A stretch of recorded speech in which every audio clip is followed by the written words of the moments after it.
Сәлеметсіздер ме, құрметті көрермендер? Бүгінгі жаңалықтардан көретіндеріңіз: Бақытбек Есентаев мерзімінен бұрын босатуды сұрады. Танымал продюсер Баян Мақсатқызының бұрынғы күйеуі Бақытбек Есентаев мерзімінен бұрын босатуды сұрады. Бұл туралы Алматы облыстық сотынан хабарланды. Бақытбек Есентаевтың өтінішін Қапшағай қалалық соты қарайды.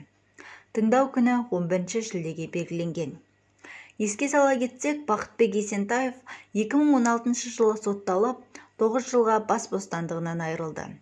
Биыл маусым айында Бақытбек Есентаевтың мерзімінен бұрын шартты түрде босатуға өтініш беру мерзімі келді.